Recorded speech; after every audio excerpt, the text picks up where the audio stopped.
Live from our 7 Tasmania studios, your nightly news with Rachel Williams begins now.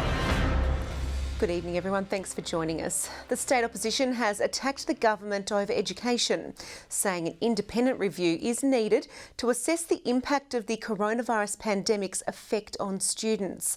Labor says Tasmanian students risk falling further behind national standards, but the government has hit back, saying teachers went over and above to provide high-quality at-home learning. Home is for homework once more. Year 10 students Holly and MAIA HORNE are already busy after returning to school just last week. While they may be twins, both girls had vastly different experiences with online learning. I think it should be a bit more individual for everyone, because everyone has different learning needs. Maybe some more opportunities to work from home, because I know for a lot of other people it would really help, and it helped me a lot, so I think that would probably be a good idea. School-based learning for the vast majority of our students is the best place for their learning. However, through this disruption there have been some learnings, and it hasn't been a negative experience for everyone. Labor says it's experiences like this that have highlighted inequalities in our education system, calling on the government to launch an inquiry to look into learning disruption caused by the coronavirus pandemic, wanting it to be independently run, ensuring it remains objective and without bias. Historically, Tasmania has been one of the poorer performing states in the nation. We have the worst attendance rates, the worst retention rates, we have a Year 12 attainment rate that is well below the national average. It's a bit surprising and disappointing that Labor's coming out with this. They too had called for schools to be closed. The government hitting back, saying teachers and other support staff worked diligently to transition to online learning at short notice. And indeed, many families and carers worked really hard to be able to provide high quality learning for their children at home. I think the most important thing that we can all do at the moment is continuing to focus on the welfare of our young people. EBONY, ABBLITT, 7 Tasmania News. There are grave concerns tonight for a missing 43-year-old man in the state's northwest. Scott Murphy was last seen in the Castra Road area of Nieta early yesterday morning. Police Search and Rescue, SES and civilian volunteers spent the day searching the area. The police helicopter and a drone aiding in the search. Mr Murphy is described as being 175 centimetres tall with a medium build and blue eyes, and may be wearing dark coloured pants. It's believed he may now be in the Lungana, Nieta or South Nieta areas. Any residents of those locations are asked to check any outbuildings on their properties. Anyone who has seen Mr Murphy or has information about his whereabouts is urged to contact police. There's early signs of recovery for the state's wine industry, with customers flowing through cellar doors this weekend. Normally relying on tourist numbers, vineyards are cautiously optimistic about the months ahead, urging Tasmanians to support local.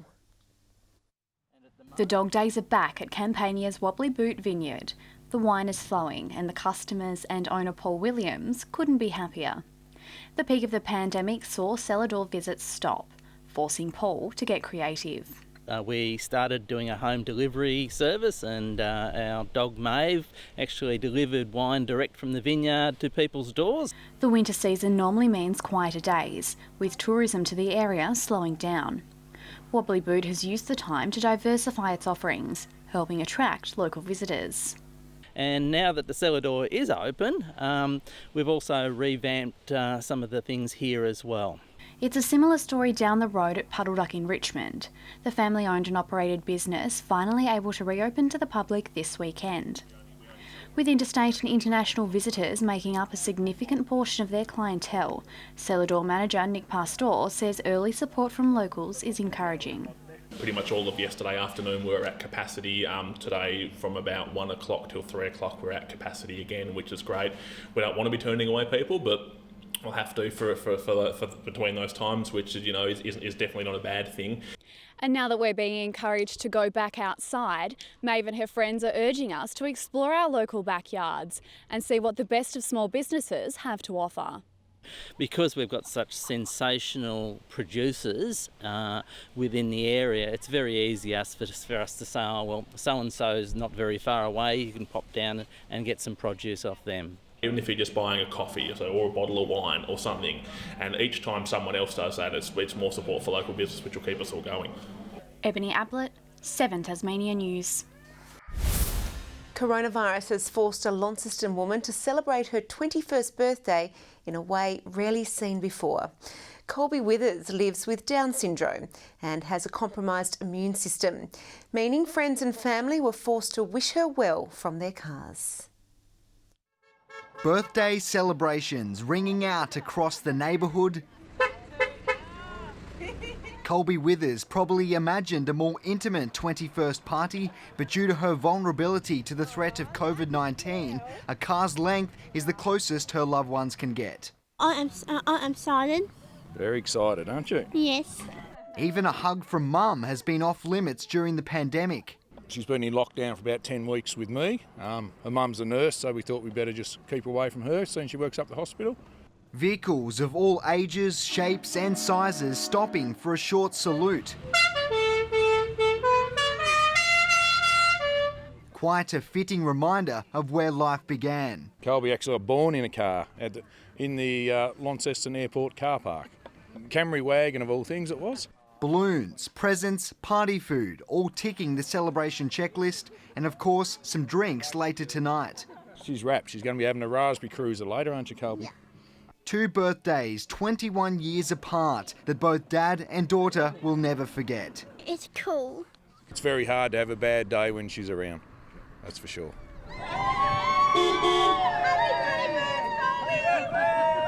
Garth, Burley, 7 Tasmanian News. Happy birthday, Colby. Well, Tasmania is being praised for its caring attitude towards migrants ahead of the beginning of National Refugee Week. Organisers say the state has a proud history of welcoming those fleeing persecution with open arms, encouraging locals to continue their support. People without a place to go, making Tasmania their new home. From sporting events to cultural activities through to starting businesses, refugees have made an impact across the state. The overall positive attitude of Tasmanians is very welcoming and very inclusive, and that's to be commended. The Migrant Resource Centre estimates 240 people have settled in the state this financial year.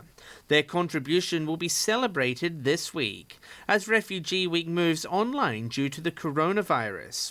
It begins tonight with an online discussion involving migrant and Indigenous activists about their shared experiences.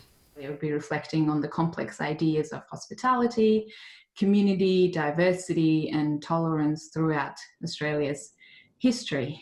Poetry and song and stories that can really tell the truth of the refugee experience and that people can relate to. Organisers praising Tasmania's care for displaced people, stretching back to the 1920s. When Russian refugees escaped from the revolution in that country and settled in Tasmania, in the 1930s, there was a refugee council in Tasmania to help settle Jewish refugees. And the support continues today. And you have migrant resource centres in the south and north of Tasmania, providing very important services on a daily basis. Communities encouraged to get to know their new neighbours. Include them, invite them into your community organisations or your activities and make them feel at home. That's all people want. John Hunt, 7 Tasmania News. After spending months in coronavirus exile, Tasmanian horse racing has today returned to the track. The Mowbray course enforcing strict health precautions at the front gate and trackside. A select few were allowed into corporate boxes to watch the 10-race program. Industry heads say they're thrilled to return. It's fantastic to be back at racing for our patient and loyal supporters, members, all the participants. Been away for 3 months, it's really good to be back. The Turf Club chairman is hoping punters will be allowed back at the racetrack very soon. Good evening. It was a cloudy day across most of the state today. Hobart reached a high of 15, 14 across Launceston, Burnie and Devonport.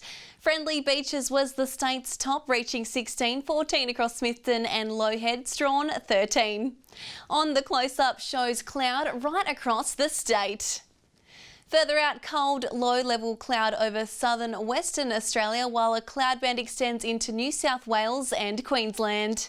Tomorrow shows a ridge pushing over most of Australia with a strong northwesterly flow and a cold front over Tasmania. Northwesterly winds tomorrow 20 to 30 knots, reaching 40 knots about the south, swells up to 6 metres in the west and south and below 1 metre in the east. A gale warning is current for southern and western coastal waters for northwesterly winds, and a strong wind warning for remaining Tasmanian coastal waters and the southwest lakes. Tomorrow's forecast now: Hobart and Dover expecting a shower or two, ooze 15. In the North, Launceston windy with showers 14. At Devonport, Scottsdale showers. Burnie and Strawn tomorrow windy with showers reaching a high of 14. Stanley 15. St Helens a shower or two, partly cloudy at Swansea and Ross 13. Looking ahead to the 3-day forecast: Tuesday, fine about the east coast, showers elsewhere. Wednesday, showers about the west, south and central areas. Thursday, possible showers about the north, mostly fine elsewhere. Capital cities, possible showers in Perth tomorrow. Sunny in Sydney and Canberra, are partly cloudy 14. And currently Hobart 14 and mostly cloudy, Launceston showers and Devonport 12 and rain. That's all for weather tonight, Rach. Thanks for that, Jackie. Well, that's all your news for this Sunday, the 14th of June. Thanks for joining us. Have a great week. Good night.